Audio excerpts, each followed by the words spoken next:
If someone's acting like an asshole, they are hurting really bad, and that's why they are acting out. There's a hurt person inside there.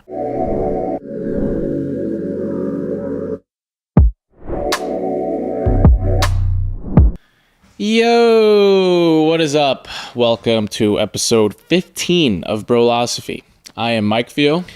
And I am Nick Fio. And we are the Fio Bros. And our intention with this podcast is super simple. Share practical wisdom for a happier, more fulfilling life. Yes, and today we are talking about assholes. We all deal with people that act like assholes. Ooh, and maybe it's your boss, maybe it's someone in your family, maybe it's the guy or girl who cut you off on your way to work this morning. They're everywhere. And unfortunately, they are a part of life. And human beings have been dealing with them, or people acting like them, for a really, really long time. Actually, over 2,000 years. And the reason I know that is because I'm talking about this guy right here, the special guest for today's episode, Marcus Aurelius. There he is. Marcus, back from the dead, dealt with assholes. And he gave himself advice in the form of a journal entry that we are going to use as our guide for today's episode. And just to throw it out there, that journal that he wrote for himself was now turned into a book. It's called Meditations. I know we've spoken about it before, but if someone's listening for the first time, it's called Meditations, and one of our favorite translation is by George Hayes. Gregory. Oh, is it? Yeah. Oh, Gregory. Yeah, there you go. Yeah, we'll drop that link below. But before we do that, we're going to have to ask you to smash that subscribe button. Just smash that subscribe button, smash that like button. No, seriously, if you can do that, that'll mean the world to us. It'll allow us to get the videos to you and to get the videos and this podcast to more people. So do that for us. It'll be super appreciated. We love you. And now back to your regularly scheduled program. Mike.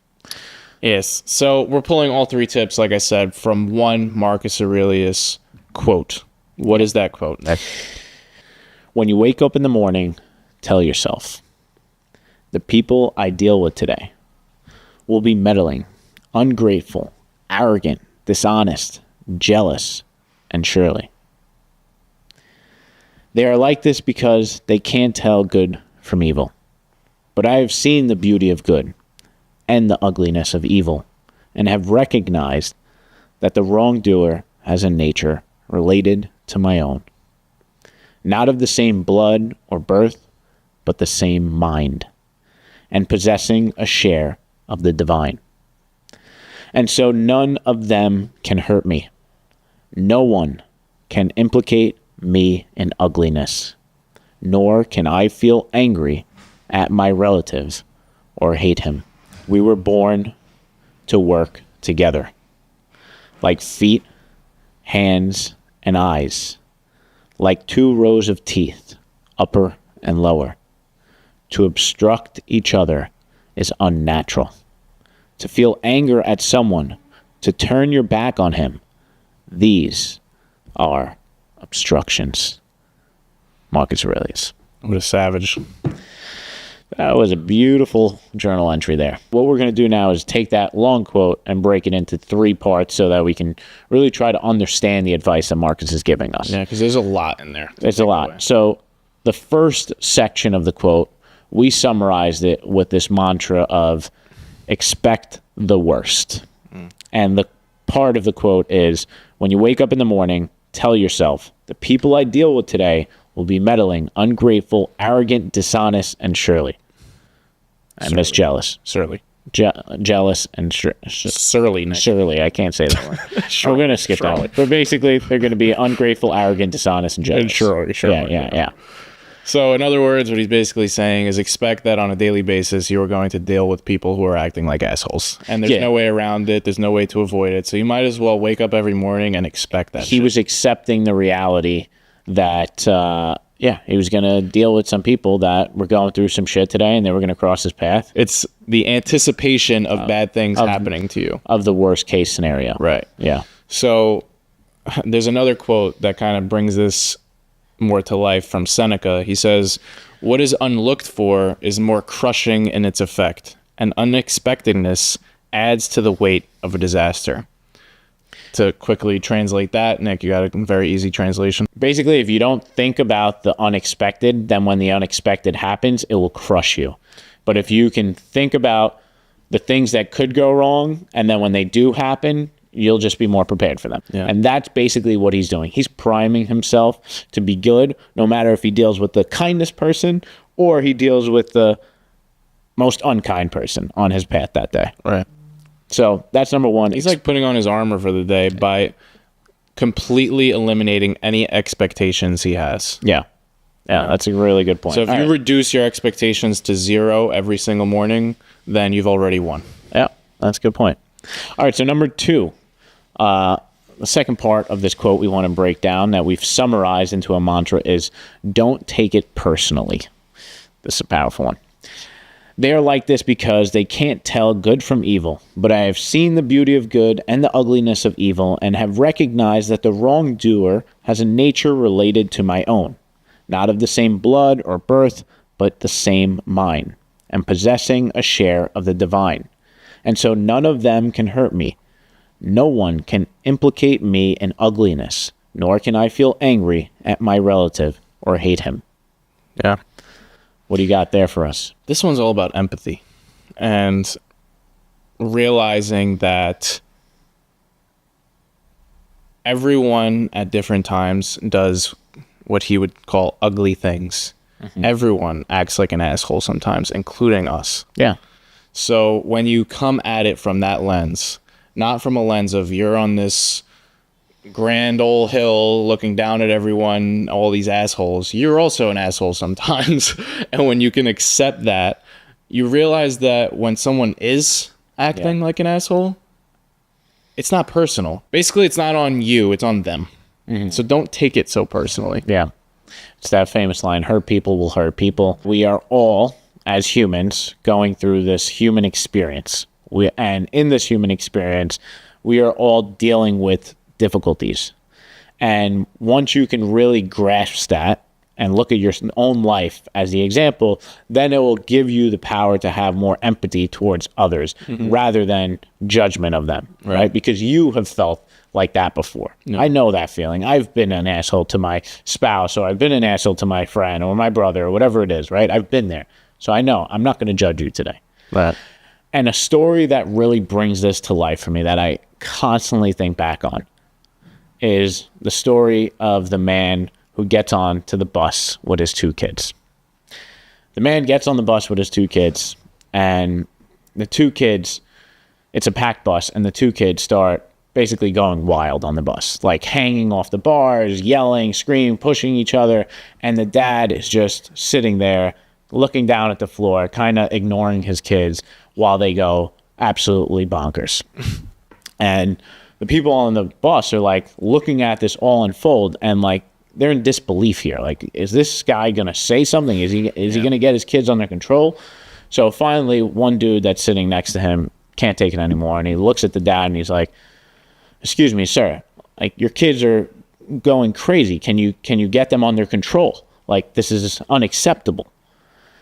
And the dad slowly looks up at him with like really sad eyes and says, "You're right. I'm so sorry. They just lost their mom. I'm struggling to deal with this myself. I think they're also struggling with the news, and I'm sorry." And all of a sudden, the guy that says that to him, like a wave of guilt kind of spills into him, like, holy shit, I had no idea you were going through that. I'm like sorry that I like put more shit on your plate. Yeah. That must be extremely difficult. Yep. And what it does is that story, what it does is it reminds me to not be so quick to jump down people's throat. Yeah. Right? To rather than say like, get your kids under control, asking a question like, hey, is everything okay? Are you all right? Like, trying to get curious. Try to understand the situation first before thrusting your judgment into it. Yeah. I think you said it best and so simply when you said hurt people hurt people. That's really what this one is all about. It's recognizing that fact that when people are acting like assholes, they are really just deeply hurt themselves. And so don't take it personally. It's really them struggling with whatever they're going through. And by the way, you've been in that same place. That's what this one is all about. And let's try to express the empathy we would want expressed to us when we're going through that shit. Yeah. Because if we operate from that mentality, then we're going to be our best. All right. Now, moving on to number 3, the final part of the quote. We've summarized it with the mantra, realize we're all on the same team. So he touched on this towards the end of the last section, but he goes on to say, we were born to work together, like feet, hands, and eyes, like 2 rows of teeth, upper and lower. To obstruct each other is unnatural. To feel anger at someone, to turn your back on him, these are obstructions. Yeah, this is like the most poetic part of the quote in my eyes. The Stoics believed that we, as humans and as all living creatures, are interconnected by the same consciousness. And he says in the earlier section that we all share a slice of the divine. Mm-hmm. And so basically they looked at consciousness as this big pizza pie that we're all pieces, we're all slices of the same pizza pie. Is a really oversimplified way to explain this. So we're all on the same team. It's a very powerful metaphor for anyone who's played sports, right? The best teams are the ones where they operate like they are all on the same team. Mm-hmm. And the worst teams are the teams where you fight with the people within your team, right? Those teams never go far, right? But the teams that can stick together, they usually are the ones that go on to win the championship. Yeah. And this is the human team that we're talking about here. Every single one of us is a part of it. Mm-hmm. And if we can look at every person as on our team trying to move in this direction of improving the quality of the world, right? Living in a good world for all of us. Yeah. Then we're going to start treating people better. It's so easy to, when someone is acting like an asshole, to see them as your enemy. But you need to remember that this isn't your enemy. This is a fallen comrade. Yeah. That's really the mindset shift. You're not fighting this person. They're hurt in the field of battle. Exactly. And they're your comrade. They're a fallen comrade. They need a medic. So what are you going to do? Kick them while they're down? Right. Or are you going to try to give them a helping hand? Exactly. All right. Anything else you want to add to that? Oh, wait. I have one last caveat I want to add to that. Yeah. Because I can already hear listeners or viewers saying, so that means that, like, if someone kills someone else, a murderer is on my team, that means that justice shouldn't be served. We should just give them a helping hand. And the answer is no. There are consequences for your actions. No doubt about that. And justice should be served. But that doesn't mean you can't have empathy. That's the point. That doesn't mean that you can't understand that hurt people hurt people. Everyone was once a baby, a pure, innocent baby. Exactly. And over time, stuff happened to them that turned them into possibly monsters. Yeah. And yes, sometimes those monsters need to be brought to justice. But like you said, you can have empathy. And also 95% of the circumstances, situations where this episode is really helpful is not about murderers. It's about just everyday assholes that are not really assholes. Like, the title of this episode is actually kind of misleading because it's not like how to deal with assholes. We're all assholes. It's how to deal with people that are acting like assholes, because we're all people that act like assholes. So I think that's a good place to really wrap this up. Yeah. Just remember that you're an asshole too. Especially you, Nick. Thanks, asshole. No, so to sum it all up, don't be naive. Expect that other people will be acting like assholes, including you, which leads to number 2. Don't take it personally. they are struggling. If someone's acting like an asshole, they are hurting really bad, and that's why they are acting out. There's a hurt person inside there.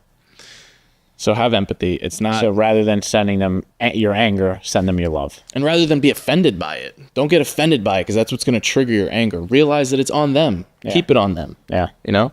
And then that leads into the final one that really wraps this up and brings it all together, is that we are all in the same team, the same human team. And to obstruct each other is unnatural. Yep. We're not enemies. And those people that are acting like assholes are just fallen comrades. They need help. They don't need anger or you to throw tomatoes at them. They just need love. So let's make this world a more loving place. Let's do it. Good job, bro. All right. Episode Marcus, 15. good stuff, bro. Thanks, bro.